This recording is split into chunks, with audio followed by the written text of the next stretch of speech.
Bisa dipahami teman-teman semua? Ya, saya kira teman-teman semua sudah memahami SOP acara kita hari ini. Bismillahirrahmanirrahim. Assalamualaikum warahmatullahi wabarakatuh. Waalaikumsalam warahmatullahi wabarakatuh. Selamat pagi, salam sejahtera untuk kita semua. Semoga teman-teman para peserta talk show hari ini dalam keadaan sehat dan bahagia. Hamdan wa syukranillah, salatan wa salaman ala habibina Muhammad sallallahu alaihi wasallam. Puji syukur kita panjatkan pada Tuhan, berkat limpahan rahmat, taufik dan hidayahnya, kita dapat bergabung dan berhadir pada acara talk show hari ini. Kita diberi kesempatan untuk menimba ilmu bersama salah satu tokoh wanita hebat di Indonesia, meskipun kita lakukan secara virtual.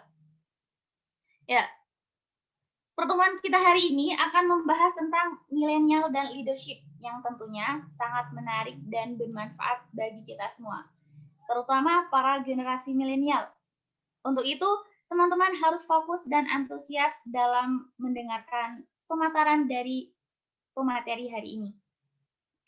Kemudian, kami infokan kepada teman-teman bahwa di akhir acara akan ada kuis berhadiah, di mana para peserta yang berhasil menjawab dengan cepat dan tepat akan mendapatkan hadiah spesial dari panitia. Kuis yang diberikan adalah seputar organisasi IPPMA dan seputar materi yang disampaikan oleh Kak Ayu Kartika Dewi. So, stay tune and keep focus. Ya, dalam 2 jam ke depan, saya Rizky Nur Afni, selaku Master of Ceremony dalam acara Empowering Youth Talk Show 2021, dengan tema mengasah kreativitas pemuda menuju tanpa batas. Berikut saya bacakan susunan acara pada pagi hari ini. Pertama, pembukaan. Kedua, pembacaan tilawah oleh Saudari Indah Sari. Ketiga, menyanyikan lagu Indonesia Raya. Keempat, sambutan Ketua Umum Ikatan Pelajar Pemuda dan Mahasiswa Aceh Malang oleh Saudara Al-Muazzami. Kelima, keynote speech oleh Bapak Al-Muniza Kamal SSTP MSI, Kepala Badan Penghubung Pemerintah Aceh. Keenam, acara inti yaitu Talk Show Empowering Youth 2020 bersama pemateri kita yaitu Kak Ayu Kartika Dewi, staf khusus Presiden Republik Indonesia dan CEO founder Sabang Merauke. Ketujuh, sesi tanya jawab. Kedelapan, penyerahan sertifikat secara simbolis serta dokumentasi bersama pemateri. Kesembilan, pembacaan doa oleh Saudara Naufal Amin. Kesepuluh, kuis berhadiah. Ke-11, penutup, dan yang terakhir sesi foto bersama dan dokumentasi peserta talk show. Ya, sebelumnya saya ingin menyapa Bapak Al-Muniza Kamal. Beliau adalah Kepala Badan Penghubung Pemerintah Aceh, sekaligus yang akan menyampaikan keynote speech kita hari ini. Ya, selamat pagi Bapak. Selamat pagi rekan-rekan milenial semua. Iya, bagaimana kabarnya Pak? Sehat Pak? Baik, alhamdulillah sehat. Alhamdulillah sehat. Ya, sehat. Alhamdulillah Pak. Ya, kemudian Kak Ayu, apakah sudah bergabung dengan kita hari ini? Gimana? Ini usah. Oh, mungkin Kak Ayu belum hadir ya. Nggak apa, kita lanjutkan selanjutnya, yaitu acara pertama kita, pembukaan. Marilah kita buka acara pagi hari ini dengan mengucap basmalah. Bismillahirrahmanirrahim. Acara selanjutnya yaitu pembacaan tilawah yang akan dibacakan oleh Saudari Indah Nisri. Kepada yang bersangkutan, disilakan. Assalamualaikum warahmatullahi wabarakatuh. Waalaikumsalam warahmatullahi wabarakatuh.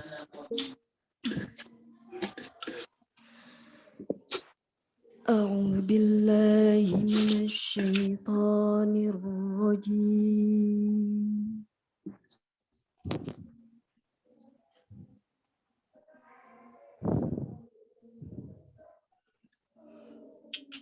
Bismillahirrahmanirrahim.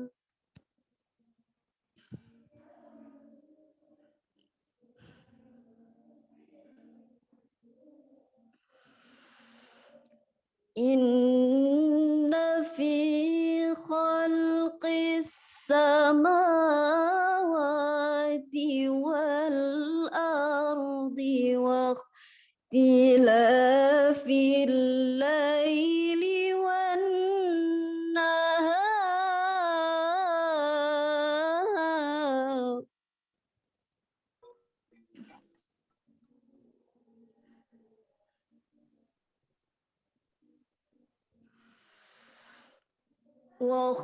واختلاف الليل والنهار لآيات لأولي الألباب.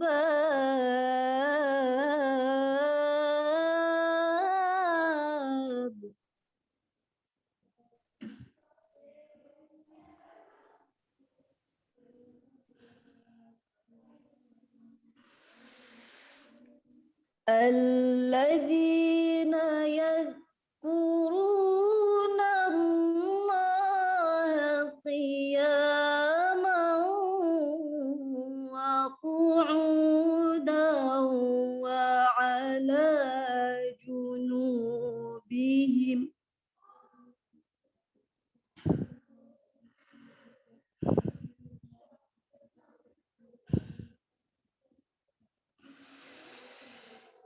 ويتفكرون في خلق السماوات والأرض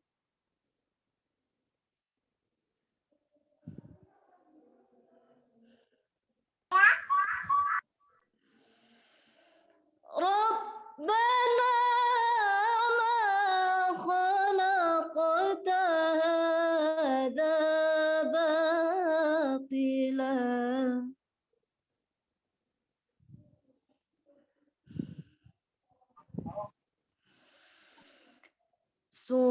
سبحانك فقنا عذاب النار.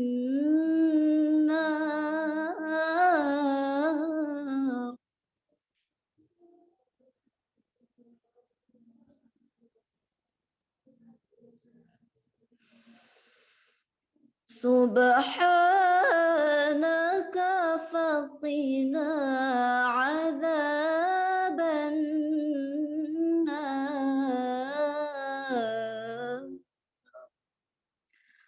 صدق الله العظيم. Assalamualaikum warahmatullahi wabarakatuh. Waalaikumsalam warahmatullahi wabarakatuh. Ya, terima kasih kepada saudari Indah Nisri. Semoga dengan pembacaan ayat suci Al-Quran tersebut, acara kita hari ini diberi kelancaran dan keberkahan oleh Allah Subhanahu wa Ta'ala. Amin ya Rabbal 'Alamin. Memasuki agenda selanjutnya, menyanyikan lagu Indonesia Raya.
Selanjutnya,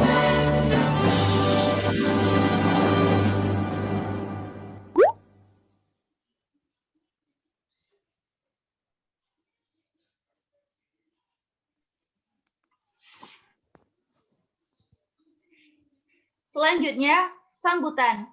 Sambutan akan disampaikan Saudara Al-Muazzami selaku Ketua Ikatan Pelajar Pemuda dan Mahasiswa Aceh Malang.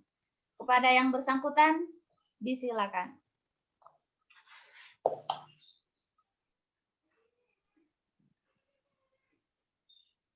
Assalamualaikum warahmatullahi wabarakatuh. Bersyukur kepada Allah dengan ucapan Alhamdulillah. Berselawat kepada baginda Nabi Muhammad SAW dengan menyebut Allahumma ala Sayyidina Muhammad wa ala ali Sayyidina Muhammad. Yang terhormat Bapak Al-Nizar Kamal selaku Kepala Badan Penghubung Pemerintah Aceh yang senantiasa menemani kami bagi mahasiswa Aceh. Yang kami hormati pemateri kita yaitu staf khusus Presiden Republik Indonesia atau staf milenial yang kita kenal yaitu Ibu Ayu Kartika Dewi. Yang kami hormati segenap keluarga besar keluarga Tanah Rencong Malang Raya. Yang kami hormati segenap keluarga Ikatan Pelajar Pemuda dan Mahasiswa Aceh Malang Raya. Dan yang kami cintai yaitu tamu undangan, organisasi, dan peserta yang berkenan hadir pada acara hari ini. Tidak lupa pula ucapan terima kasih kepada panitia yang telah menyelenggarakan acara ini dengan sukses dan penuh semangat. Kalian merupakan pahlawan.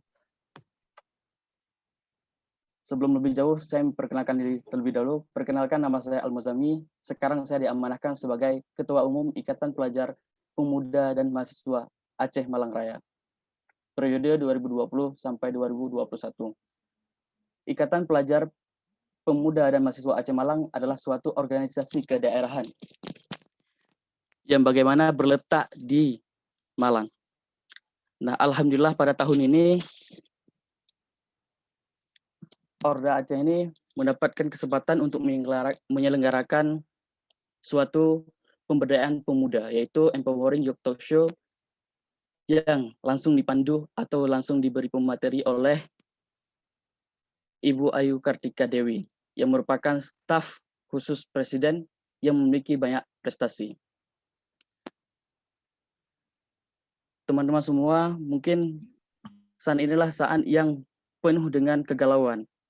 Di saat pemuda yang merasakan pandemi dan kurangnya motivasi dan kreativitasnya. Maka dari itu, kami Ikatan Pelajar Pemuda dan Mahasiswa Aceh Malang coba menyelenggarakan suatu kegiatan yang dapat membangkitkan peran pemuda dan self-development pemuda. Karena sesuai dengan founding father kita, bahwasanya menyatakan, berilah aku 10 pemuda, maka akan kuguncangkan seluruh dunia ini. Dan sesuai dengan perkataan Syekh Mustafa Al-Gulayani yang mengatakan sesungguhnya di tangan pemuda lah urusan umat dan di kaki mereka lah kehidupan umat. Maka dari itu kami coba membangkitkan semangat pemuda dan kreatifan pemuda dengan mengundang pemateri kita yang akan membahas tentang self development kita. Jadi kami tidak akan memperpanjangkan kata sebutannya karena kalian pasti akan kepo dengan materi kita ini. Nah, sebelum itu kami mengucapkan terima kasih banyak atas partisipannya. Nah, teman-teman semua, mungkin ada sebuah sebelum saya mengakhiri ada sebuah pepatah yang ingin saya sampaikan, sebuah pantun yang mungkin bisa menjadi panduan acara kita. Kain putih, kain batik, sehelai dipotong sepanjang papan. Gunakan masa depanmu dengan baik sebagai bekal di masa depan. Nah, sebelum mengakhiri ini, kami segenap panitia memohon maaf, tidak ada gading yang tak retak, tidak ada manusia yang tak pernah salah, tidak ada jalan yang tak pernah lubang, tidak ada tawa tanpa nangis. Begitu juga dengan acara ini, banyak kesalahan dan banyak kekurangan sana sini. kami dari panitia memohon maaf sekurang-kurangnya, sebesar-besarnya, yang lebih dari Allah, yang kurang dari kami. Sekian dari kami. Allahumma fiq ila aqwamit thoriq. Assalamualaikum warahmatullahi wabarakatuh.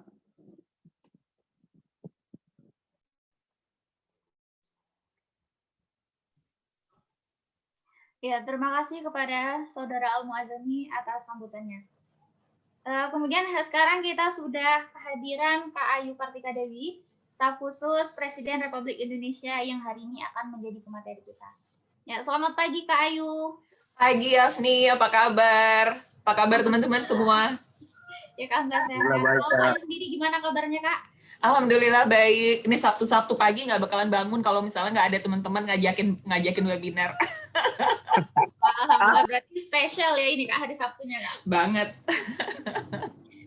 Oke, kita lanjutkan kepada acara kita, yaitu keynote speech yang akan disampaikan oleh Bapak Almuniza Kamal, SSTP MSI, selaku Kepala Badan Penghubung Pemerintah Aceh. Kepada yang terhormat, disilakan. Baik, terima kasih Hafni atas kesempatannya. Baik, bismillahirrahmanirrahim. Assalamualaikum warahmatullahi wabarakatuh. Waalaikumsalam warahmatullahi wabarakatuh. Waalaikumsalam warahmatullahi Puji syukur kepada Allah Subhanahu wa taala atas segala rahmatnya. Allah masih memberikan nikmat iman, nikmat Islam, dan nikmat bersilaturahim meskipun dengan media online seperti ini. Namun tentu silaturahim ini insya Allah akan berdampak baik bagi kita semua. Dan insya Allah apapun materi nanti yang akan diberikan oleh narasumber tentu akan berdampak pada tingkah, tindak lanjut, dan semangat kita ke depan dalam menghadapi menghadapi pola-pola pemuda di masa depan untuk menjadi salah satu sumber kekuatan negara kita, sumber kekuatan bangsa kita. Insya Allah pemuda-pemuda Aceh juga menjadi sumbangsih yang hari ini juga besar untuk negara ini, karena sumbangsih pemuda Aceh dahulu itu telah terbukti bahwa menjadi sumber kekuatan modal bagi bangsa dan Republik Indonesia ini.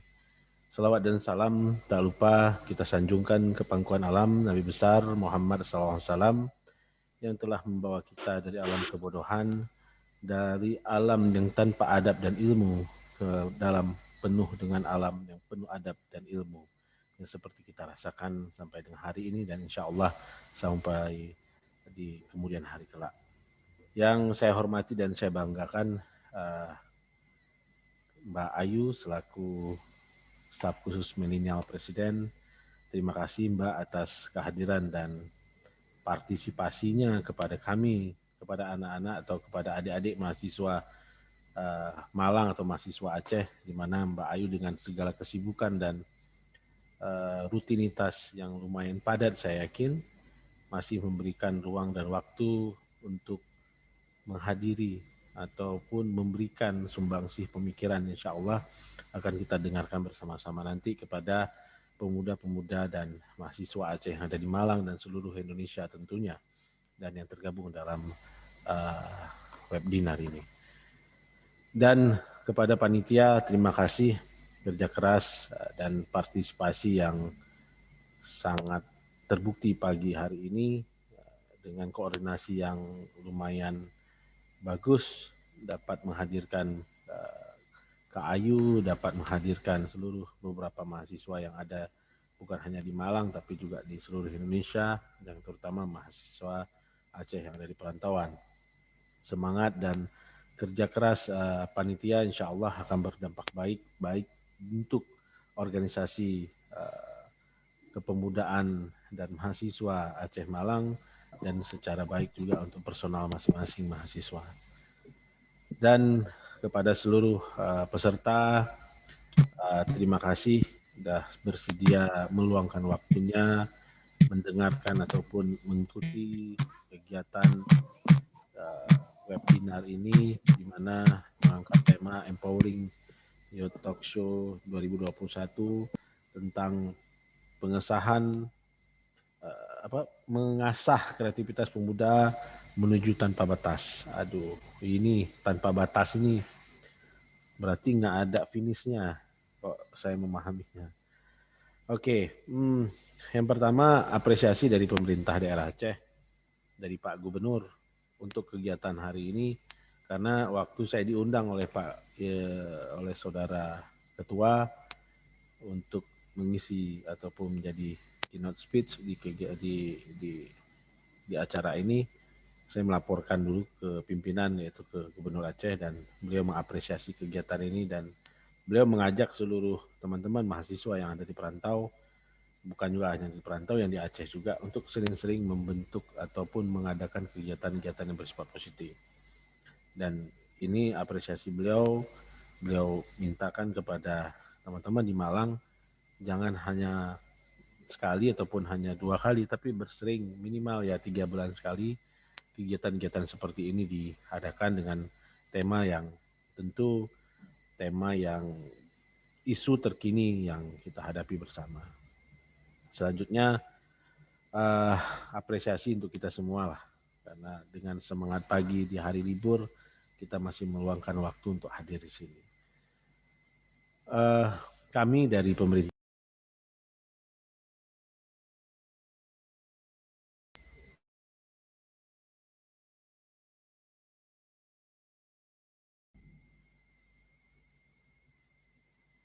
kenapa ya?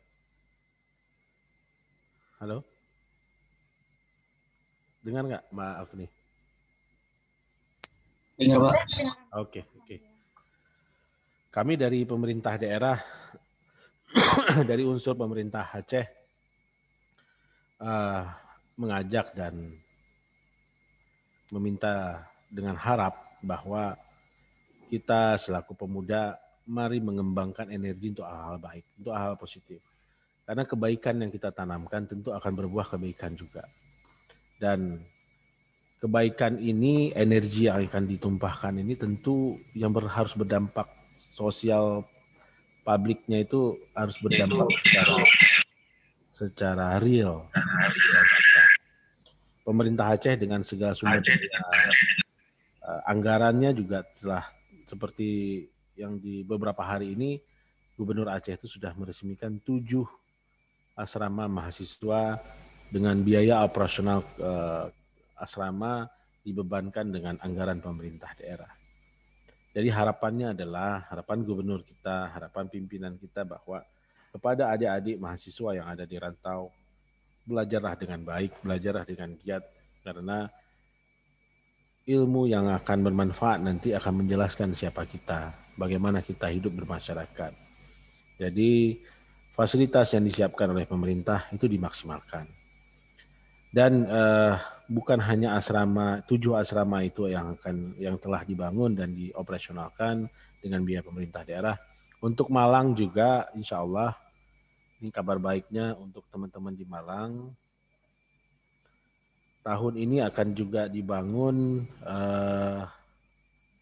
saya infokan ya, saya beri kabar yang baik juga. Tahun ini akan dibangun dua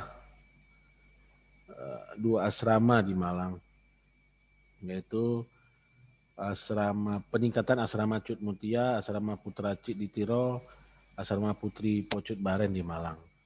Jadi kepada teman-teman yang ada di Malang, nanti mari bekerja sama dengan kami, Badan Penghubung dan pemerintah Aceh tentunya.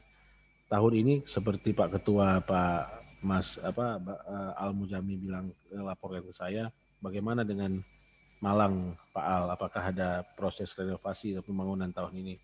Insya Allah, Jamil, dan kabar baik pada teman-teman, tahun ini akan dibangun.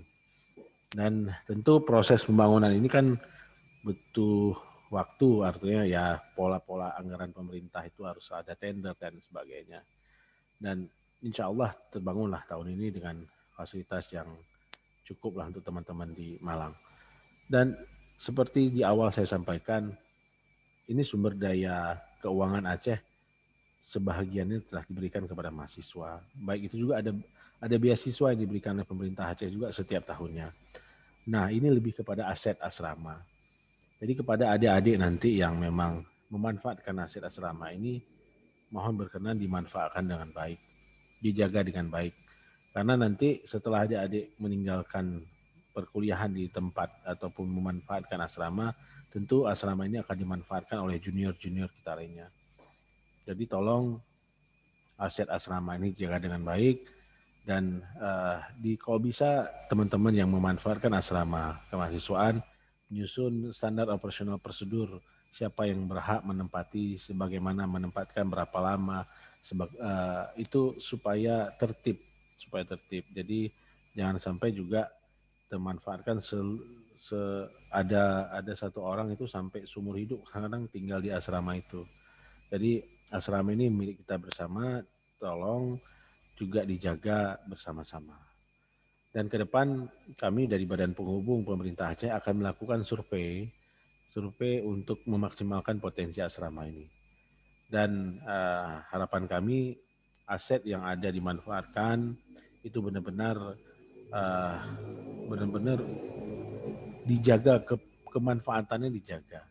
Dan nanti kalau memang ada keorganisasian mahasiswa, maka disiapkan juga sekretariatnya. Nanti mungkin saya secara khusus akan ke Malang sedikit memberikan bantuan kepada sekretariat keorganisasiannya.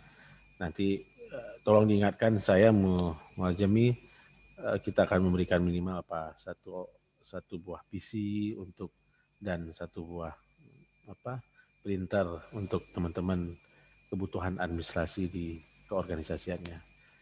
Dan sekali lagi, manfaatkan media sosial teman-teman mahasiswa dengan hal-hal baik, menginformasikan hal-hal positif tentang Aceh, karena tidak semuanya tergambarkan di media sosial itu menggambarkan kondisi Aceh.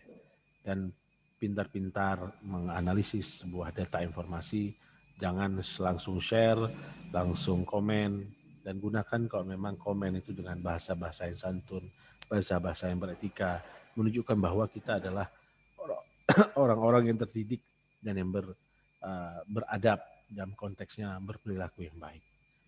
Mungkin itu beberapa hal dari saya, menggunakan media sosial dengan bijak, informasi yang disampaikan atau disebarluaskan itu ditelaah kembali, jangan langsung dapat info langsung share, bahwa tidak semuanya informasi yang tersebar di media sosial itu adalah benar. Dan kami selaku unsur pemerintah Aceh yang berada di luar Aceh, tentang informasi baik itu tentang pemerintahan, tentang publik di Aceh, berkenan saya 24 jam, nomor telepon saya si Al-Mujamil sudah tahu, tanya ke saya, dan insya Allah minimal kalau di waktu kerja insya Allah saya akan membalasnya, WA-nya, dan saya tetap akan ikut berpartisipasi dalam hal apapun yang positif tentunya yang diselenggarakan adik-adik mahasiswa dan asrama mahasiswa yang ada di perantau. Mungkin itu saja dari saya, Mbak Afni dan Mujami dan teman-teman semua. Semangat kita pagi hari ini bersama Kak Ayu. Beliau akan menjelaskan bagaimana menjadi pemuda atau milenial yang positif atau berenergi positif sehingga menyebarkan energi itu sendiri. Nanti kita dengarkan bersama-sama. Demikian, wabillahi taufiq wal hidayah. Wassalamualaikum warahmatullahi wabarakatuh. Waalaikumsalam warahmatullahi wabarakatuh. Ya, terima kasih kepada Bapak Almuniza Kamal, SSTP MSI, yang telah menyampaikan keynote speech pada acara talk show kita hari ini. Oke, baiklah teman-teman semua, saat ini kita akan melangkah ke acara yang sangat kita nanti-nantikan, yaitu penyampaian materi dari seorang tokoh wanita hebat dari Indonesia yang akan menginspirasi kita tentunya. Ya, yaitu bersama Kak Ayu Kartika Dewi, Empowering Youth Talk Show 2021, mengasah kreativitas pemuda menuju tanpa batas. Ya, pada sesi kali ini akan saya serahkan kepada moderator kita, Saudari Utia Khairia, Delegasi Indonesia Soshum Event Ayimun 2020. Saya ingatkan kembali kepada seluruh peserta agar mematikan mikrofon selama berlangsungnya penyampaian materi, demi kelancaran dan kenyamanan kita bersama. Kepada Kak Utia Khairia, disilakan memandu jalannya talk show.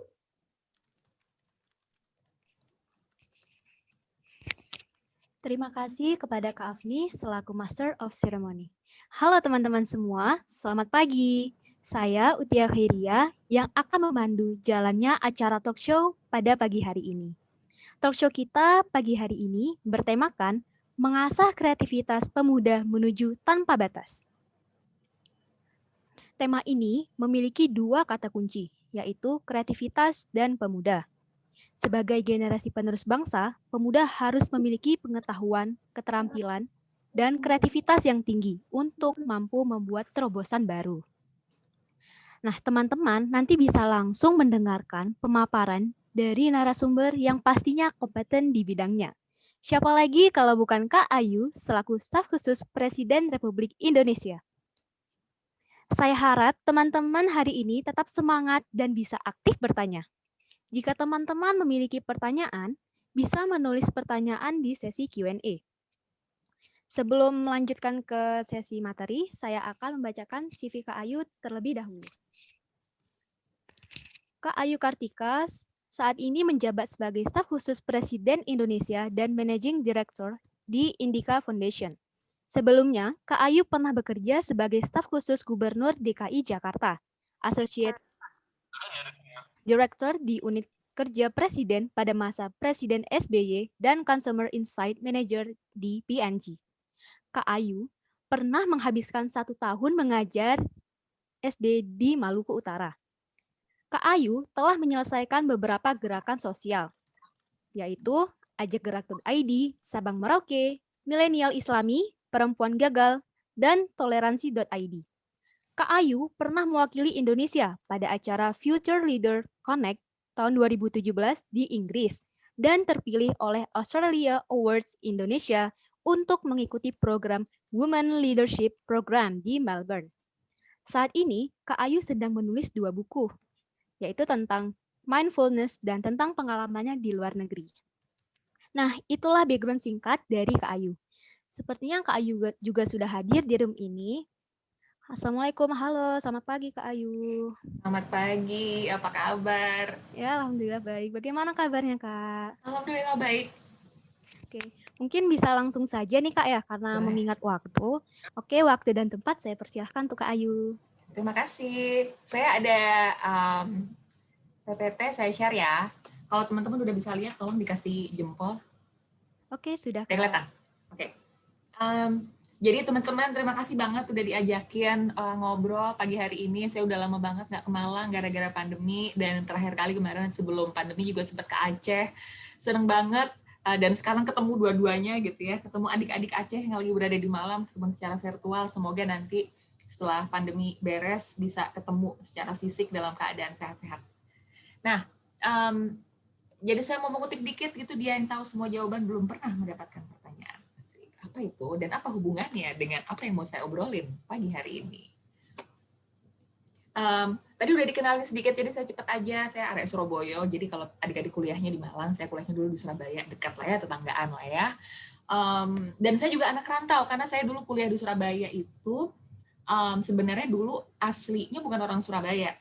Jadi dulu saya lama di Kalimantan, lahir besar tuh di Kalimantan Selatan, terus ke Kalimantan Timur gitu. Jadi waktu datang awal-awal kayak nggak paham bahasa Jawa, ya kan. Terus abis gitu kayak ini makanannya makanan apa, beda. Jadi nanti akan saya cerita dikit tentang kegalauan anak rantau dan macam-macam. Selain di Surabaya, saya juga pernah kuliah di Amerika, pernah belajar di UK, pernah belajar di Australia. Saya pernah kerja di PNG Singapura, ikut Indonesia mengajar, dan sampai sekarang jadi staffnya Pak Jokowi. Saya juga punya beberapa organisasi, ada Sabang Merauke, Toleransi ID, Milenial Islami, dan nah, saya juga suka mindfulness. Kalau misalnya teman-teman suka ngeliatin Instagram saya gitu, kadang-kadang saya suka share tentang mindfulness, soal meditasi. Saya suka stand up komedi, saya suka komedi. Ini foto waktu saya lagi stand up sebelum pandemi. Terus saya suka main musik, saya suka yoga, itu saya lagi jungkir balik bersama Spider-Man. Saya suka tanaman. Jadi kalau misalnya ini background-nya dimatiin, ada banyak tanaman di belakang gara-gara pandemi, jadi suka tanaman. Sama saya suka scuba diving. Teman-teman kalau misalnya nanti mau komentar-komentar, silahkan ya di chat room ya, biar kita nggak berasa sendirian di depan laptop atau di depan HP gitu kan. Nah, teman-teman saya mau cerita ini gitu. Jadi kenapa kita hidup, kenapa kita butuh rencana. Terus gimana cara kita memikirkan, merencanakan, dan melakukan. Kemudian saya mau nutup dengan yang namanya serenity prayer. Apa itu serenity prayer dan apa hubungannya dengan kreativitas hidup dan kreativitas anak muda? Tungguin, bentar saya jelasin ya. Nah, pertama, kenapa kita hidup? Teman-teman, Buya Hamka tuh pernah bilang, kalau hidup sekedar hidup, babi di hutan juga hidup. Kalau kerja sekedar bekerja, kera juga bekerja. Artinya teman-teman, hidup itu jangan cuma sekedar hidup, jangan cuma kita kebetulan dilahirkan, kebetulan kita bisa bernafas, kebetulan kita bisa makan, kemudian sekolah dan bekerja, dan kemudian meninggal. Sayang banget kalau hidup cuma kayak gitu. Jadi terus gimana dong? Harus direncanakan. Nah, terus kenapa kita harus merencanakan? Karena teman-teman 84% manusia itu tidak merencanakan hidup. Exactly kayak yang saya ceritain tadi. Lahir, kebetulan lahir, nggak pernah minta. Bisa bernafas, nggak pernah minta, nggak berusaha juga. Habis itu makan, habis itu melanjutkan hidup, habis itu meninggal. Udah selesai. 14% punya rencana tapi nggak dituliskan. Cuma 3% yang menuliskan tujuan hidup. Jadi saya menyarankan buat teman-teman yang ikut di sini nih, ada sekitar 3.000 anak yang ikut sesi pada pagi hari ini. Coba deh, tulis tujuan hidup kita. Kira-kira tujuan hidup kita apa? Nah, terus biasanya kalau ngomong tujuan hidup, ini saya mengutip Viktor Frankl, salah satu penulis buku favorit saya, Man's Search for Meaning. Jadi ceritanya si Viktor Frankl ini tuh dulu dia adalah seorang neuroscientist, gitu. Dia ditangkap oleh tentara Jerman ketika dulu Perang Dunia. Kemudian dia dibawa ke kamp konsentrasi, gitu. Dan di dalam kamp konsentrasi ini, itu kan kayak kamp tahanan yang orangnya disuruh kerja paksa, dan pokoknya situasinya sangat-sangat kacau lah ya.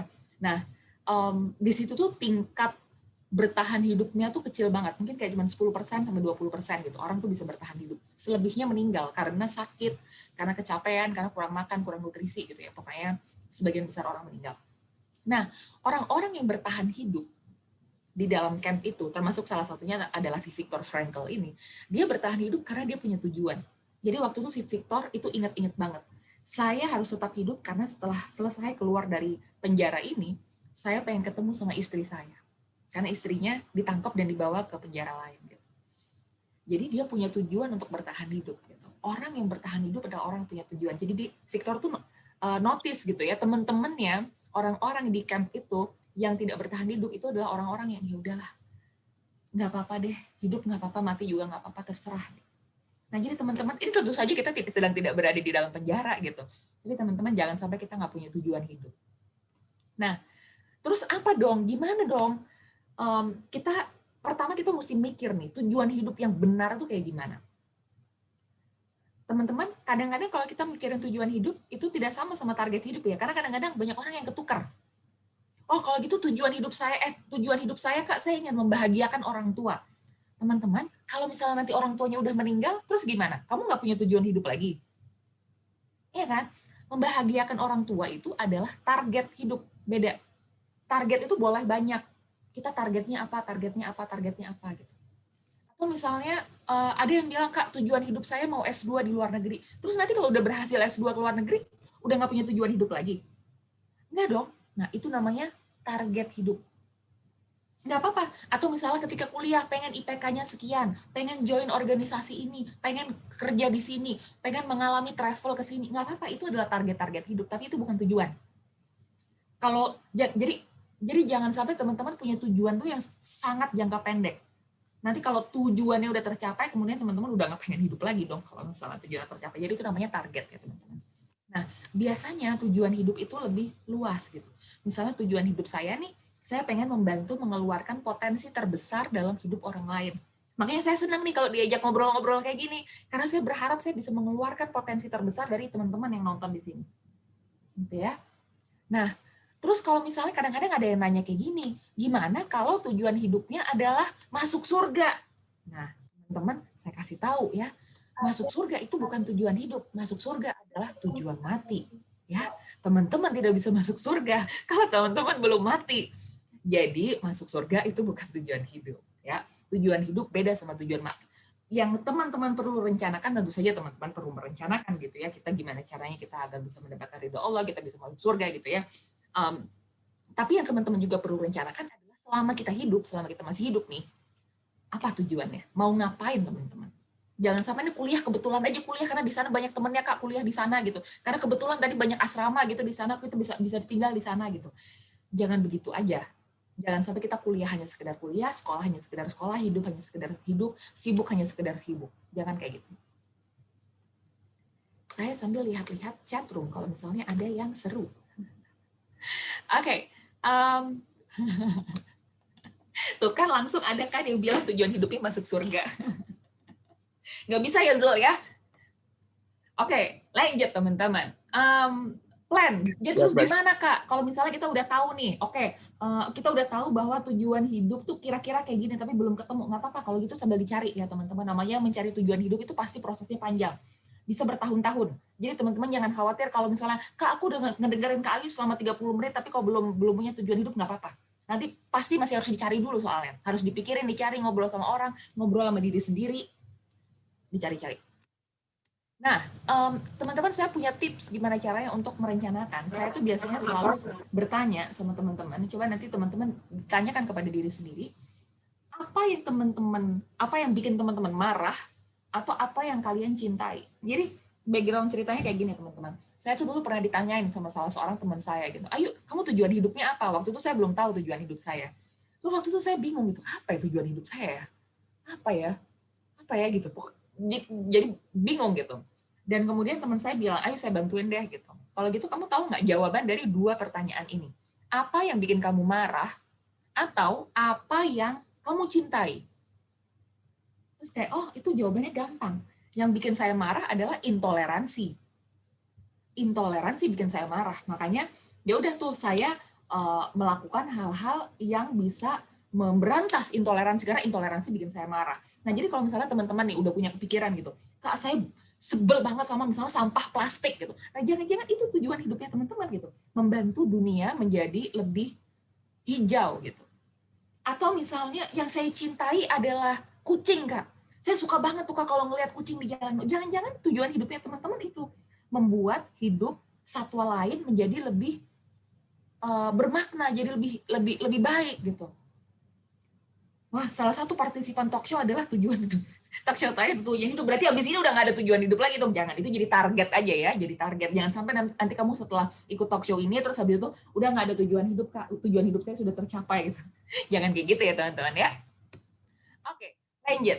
Nah, teman-teman, saya kemudian juga mau cerita. Nanti teman-teman ketika, ini nanti PPT-nya bisa dibawa aja sama teman-teman, silahkan. Atau kalau mau di screenshot juga boleh.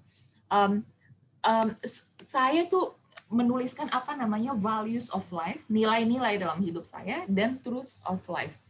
Jadi values of life itu adalah apa nilai-nilai yang meng-guide hidup saya. Meng-guide itu bahasa Indonesia apa ya? Membimbing hidup saya gitu. Nah, truths of life adalah kebenaran dalam hidup. Jadi hal-hal yang benar ini sebenarnya hal-hal yang tidak mengenakan, tapi itu benar gitu. Contohnya gimana? Misalnya, salah satu values of life saya adalah saya akan menemukan keberanian. Jadi saya akan berusaha untuk mencari keberanian. Kenapa? Karena kita itu kan orangnya gampang takut ya. Kayak misalnya aku takut public speaking gitu, aku takut nyoba daftar beasiswa ini, aku takut mau kuliah di sini, aku takut mau nembak dia gitu, asik. Nah, nggak apa-apa teman-teman, takut itu wajar sebagai manusia. Tapi yang harus kita lakukan adalah menemukan keberanian. Cari keberanian. Nah, kemudian saya juga, salah satu values hidup saya adalah saya akan menjadi orang yang bold, gitu, berani. Saya akan mengambil resiko sebelum saya pikir saya siap. Kenapa, teman-teman? Karena kalau saya mengambil resiko setelah saya siap, nggak bakalan pernah siap. Begitu juga sama teman-teman yang ada di sini. Teman-teman nanti kalau misalnya ada kesempatan apapun, kalau misalnya teman-teman berpikir, saya belum siap, barangkali itu artinya teman-teman harus ambil. Karena kalau nunggu sampai siap, nggak akan pernah siap. Kemudian truths of life gitu. Ada beberapa hal yang menurut saya penting untuk kita ketahui supaya kita tuh gak gampang kecewa sama hidup. Misalnya nih, I will fail. Kita semua pasti akan gagal. Itu pasti. Tapi teman-teman, kalau kita mencoba kita mungkin gagal. Kalau kita nggak coba kita pasti gagal. Jadi jawabannya adalah ya harus dicoba aja gitu kan ya. Nah, kemudian truths of life yang kedua yang saya tulis, ini by the way saya nulis sekitar 10 gitu. Jadi teman-teman silakan dipikirkan gitu kira-kira values of life-nya apa sama truths of life-nya apa. Truths of life yang kedua adalah orang akan mengecewakan kita. Jadi itu udah pasti. Setiap kali saya ketemu sama orang, saya punya teman, saya punya sahabat, saya punya pacar, saya punya keluarga, saya udah tahu ini orang pasti akan mengecewakan kita. Pasti. Kenapa? Karena mereka manusia. Bukan karena mereka jahat, karena mereka manusia. Sehingga saya tidak berharap banyak pada orang lain. Jadi kalau misalnya orang tidak mengecewakan, ya syukur alhamdulillah. Kalau orangnya mengecewakan, ya nggak apa-apa. Ya udah move on aja sih. Jadi dengan kita memahami bahwa kita punya, ini adalah hal yang tidak menyenangkan, tapi yang pasti akan terjadi dalam hidup gitu. Truth of life, hal-hal yang pasti akan terjadi. Ya udah, kita jadi lebih tenang menjalani hidup, teman-teman. Karena kalau kita tidak membekali kita dengan values of life dan truth of life ini, kita nanti gampang terombang-ambing, gampang kecewa, gampang tersakiti sama orang, gampang baperan. Ya, jangan kayak gitu. Nah, kemudian teman-teman, nah ini yang juga lumayan seru nih. Silahkan di screen capture ya. Saya mau ngasih tahu yang namanya koridor hidup. Apa itu koridor hidup, teman-teman? Nah, coba teman-teman nanti bikin tabel gitu ya, 4 tabel begini. Apa yang must have, apa yang nice to have, apa yang tolerable, dan apa yang definitely not. Nah, ini saya kasih contoh apa yang buat saya nih ya. Must have saya adalah kalau saya melakukan sesuatu, saya harus ada dampaknya, harus ada impact-nya gitu. Jadi makanya sekarang saya kerja di Nika Foundation, saya kerja di staf khusus presiden gitu, karena saya percaya apapun yang saya lakukan ada impact-nya, ada dampaknya gitu. Saya nggak pengen kerja doang gitu, cuma untuk sekedar cari duit. Saya pengen ada dampaknya buat masyarakat, buat negara gitu. Saya pengen ada dampaknya. Nice to have, hal-hal yang ya bolehlah kalau bisa dapat bagus gitu. Itu bisa keluar negeri buat saya. Nggak harus. Jadi makanya saya memilih pekerjaan yang seperti ini nggak apa-apa. Saya dulu pernah kerja di luar negeri, habis itu saya pulang ke Indonesia nggak apa-apa. Karena buat saya bisa keluar negeri itu nice to have. Dulu waktu pertama-pertama saya masih kuliah dan baru lulus kerja, bisa keluar negeri itu must have. Makanya saya ngejar banget pengen kerja ke luar negeri, pengen kuliah di luar negeri. Sekarang udah bergeser, nggak apa-apa. Buat saya yang tolerable adalah kerja di weekend. Kadang-kadang harus kerja di weekend, tapi kalau misalnya bisa sebaiknya enggak. Gitu. Dan yang definitely not, saya pasti nggak mau adalah ada asap rokok. Makanya salah satu kriteria saya buat cari kerja adalah saya cek kantornya ada rokoknya apa enggak. Kalau enggak, saya nggak mau. Saya pernah lagi wawancara kerja, saya nanya sama calon bos saya, Bapak kan ngerokok, nanti kalau misalnya Bapak ngerokok, kalau saya mau ngobrol sama Bapak gimana? Gitu. Jadi kemudian akhirnya kita berkompromi dan akhirnya kita memutuskan ya nggak apa-apa, yuk nanti kalau kamu mau ngobrol sama saya matiin rokok dulu, nanti kita cari ruangan yang bebas asap rokok, ketemunya jangan di ruangan saya. Oke Pak, sip. Nah itu diskusi-diskusi koridor hidup. Nah supaya gampang mengingatnya teman-teman, ini tuh kalau yang must have itu apa yang wajib gitu ya dalam hidup kita. Kalau nice to have itu apa yang sunnah ada gitu. Yang tolerable itu adalah apa yang makruh, dan definitely not itu adalah apa yang haram. Jadi kalau misalnya buat saya wajib cari, buat saya nih ya, tentu saja teman-teman bebas menentukan koridor hidup masing-masing. Buat saya wajib saya punya kerjaan yang bisa ngasih impact. Sunnah buat saya bisa keluar negeri. Kerja di weekend itu makruh buat saya, kalau bisa saya nggak mau. Haram saya kena asap rokok, saya nggak mau kena asap rokok. Lanjut ya. Nah, terus gimana caranya kita live life, hidup? Karena jangan sampai tadi kan misalnya kutipan yang di awal gitu, jangan sampai kita hidup sekedar hidup. Tanaman juga hidup. Tapi ya kita jangan hidup kayak sekedar hidup aja gitu, teman-teman. Nah, di sini otak, pikiran sama jiwa kita tuh nyambung. Dan itu semuanya terhubung dan semuanya perlu dikasih nutrisi, perlu dilatih gitu. Kadang-kadang tuh kita gampang ngasih nutrisi buat badan, meskipun kita nggak disiplin amat gitu ya, masih sering makan Indomie ya kan, masih sering makan gorengan ya kan, ya nggak apa-apa juga kadang-kadang gitu ya, tapi sering-sering lah makan nutrisi yang baik gitu ya, olahraga gitu. Nah kalau gitu main sama soulnya kayak gimana teman-teman? Nah ini penting buat kita tuh memberi nutrisi pada otak juga gitu, pada pikiran gitu. Ini salah satu yang saya sering kutip adalah kita tuh kadang-kadang kalau lagi melakukan sesuatu itu kadang-kadang pikirannya kemana-mana. Ini ilustrasinya ada orang lagi jalan-jalan sama anjingnya gitu. Kita lagi jalan-jalan di taman, kemudian si manusianya itu berpikir kayak mikirin musik, mikirin cicilan mobil, mikirin liburan, mikirin nonton TV, mikirin anak, mikirin besok ada kerjaan gitu, banyak banget yang dipikirin. Sementara si anjingnya justru malah lebih utuh berpikirnya. Aku lagi ada di taman, di depanku ada pohon dan ada matahari, udah. Jadi kita berada di tempat yang mana kita sedang berada. Kadang-kadang tuh kita soalnya nggak sinkron, teman-teman. Ini kadang-kadang pasti yang ada di sini nih. Kita lagi di kelas ini, tapi kemudian pikirannya di tempat lain. Kita kadang-kadang pikirannya di kelas, badannya lagi di ruang kelas atau lagi di depan laptop, lagi hadir di kelas gitu, tapi pikirannya mengkhawatirkan masa depan atau menyesali masa lalu. Nah, atau mikirin orang lain gitu, padahal di depannya lagi ada orang. Nah, ini kadang-kadang bikin kita jadi nggak mindful gitu. Saya mau cerita dikit, kadang-kadang tuh kita, kalau kita nggak mindful, kalau kita nggak bisa mengelola pikiran kita dengan baik, kita tuh nggak bisa, kita tuh jadi orang yang sangat reaktif. Teman-teman tahu kan kadang-kadang ada orang yang senggol bacok ya, reaktif banget. Kenapa? Itu karena orang nggak bisa punya jeda. Setiap kali ada stimulus dia langsung respon, ada stimulus dia langsung respon, ada stimulus dia langsung respon. Ada orang bercanda dikit langsung hajar gitu. Di Twitter ada yang bercanda dikit yang dia nggak suka langsung berantem gitu, langsung tweet war gitu. Di Instagram ada yang posting nggak suka dikit dia langsung komen ngomel-ngomel di bawahnya gitu. Itu mungkin karena dia nggak sempat mengambil jeda untuk memilih respon. Jadi gini teman-teman, kalau misalnya kita nggak pakai mindfulness ya, ada stimulus langsung reaksi gitu. Teman-teman misalnya pernah lagi nyetir gitu, tiba-tiba dipotong sama orang, wah langsung klakson, kejar, hajar gitu. Nah, jangan kayak gitu ya. Kita pikirkan baik-baik. Nah, kalau dengan mindfulness adalah kita memikirkan kita ada stimulus apa, kita mindful, oh aku emosi nih, aku lagi berasa marah, aku lagi berasa kesel, aku lagi berasa frustasi, aku berasa marah, berasa sedih misalnya. Kemudian kita memilih opsinya apa. Jadi contoh kayak misalnya teman-teman lagi nyetir kemudian tiba-tiba dipotong gitu. Itu kan opsinya sebenarnya macam-macam. Satu opsinya misalnya kejar dia, dipotong, kemudian kita omelin dia, itu satu opsi.